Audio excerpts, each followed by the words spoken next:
Tout de suite, c'est le journal de l'économie avec Georges Lédric. Bonjour Georges. Bonjour Hélène. À la une, l'ouverture du Forum économique de Saint-Pétersbourg où il sera surtout question des sanctions économiques qui pèsent sur la Russie. Et le Forum économique de Saint-Pétersbourg, c'est un événement majeur de la vie économique en Russie. On l'appelle d'ailleurs le Davos russe, l'occasion pour de nombreuses entreprises occidentales qui cherchent à investir en Russie, de commencer leurs discussions, de trouver des partenariats avec les sanctions économiques décidées suite à l'annexion de la Crimée. Vous vous en doutez, les investissements occidentaux sont au point mort en Russie, en particulier dans les secteurs les plus touchés, à savoir la banque, l'énergie et la défense. Côté russe, un embargo des produits agricoles a été mis en place. Autant vous dire que des deux côtés, les milieux d'affaires ne rêvent que d'une chose, de la levée des sanctions économiques. Il y aura donc probablement beaucoup de lobbying dans ce sens, sachant que la Commission européenne doit se prononcer fin juillet sur le sujet. Et signe que les lignes sont en train de bouger, le président de la Commission européenne, Jean-Claude Juncker,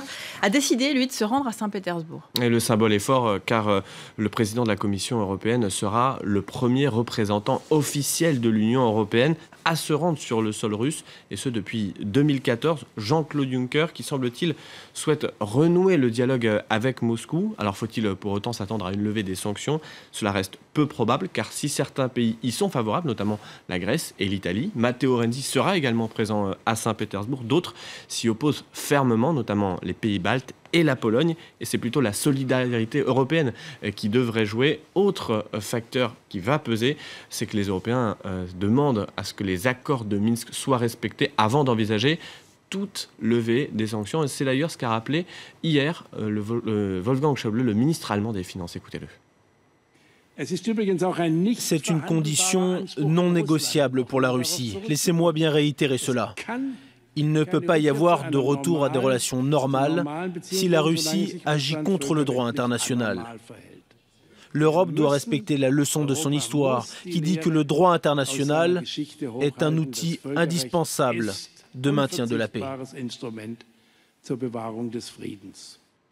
On regarde maintenant la tendance sur les marchés financiers en Asie. Alors beaucoup d'actualités concernant les banques centrales ce matin. Tout d'abord à Tokyo, la banque centrale du Japon a maintenu ses taux d'intérêt inchangés, ce qui a provoqué une flambée du yen et une baisse extrêmement brutale des valeurs exportatrices et donc du Nikkei. Vous le voyez, moins 3,07%. À Hong Kong également, on s'inquiète là plutôt d'une éventuelle sortie du Royaume-Uni de l'Union européenne, moins 1,92%. Et puis autre actualité du côté des banques centrales. Hier, la présidente de la Fed, Janet Yellen, tenait sa conférence de presse mensuelle. Elle a, elle aussi, sans surprise, maintenu le principal taux d'intérêt américain et évoqué surtout l'impact d'un éventuel Brexit. Je vous propose de l'écouter.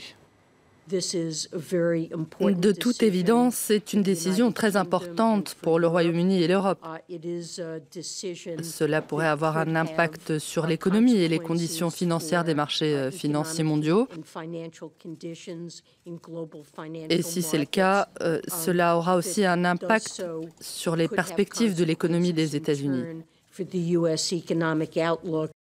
Et en Allemagne aussi, on s'inquiète des conséquences d'un Brexit, les chefs d'entreprise notamment. Effectivement, première puissance exportatrice d'Europe, l'Allemagne voit d'un très mauvais œil un éventuel départ du Royaume-Uni. Principale inquiétude, une baisse des exportations. Les explications de Laure Manin.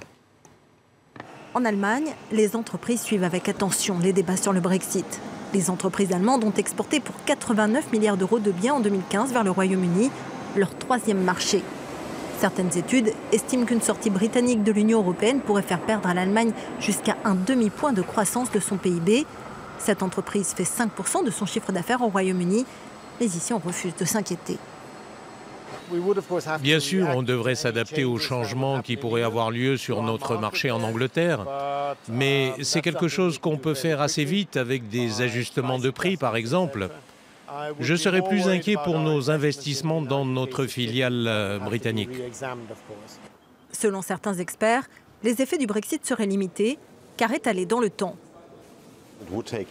Il faudra des années à la Grande-Bretagne avant qu'elle ne quitte vraiment l'Europe.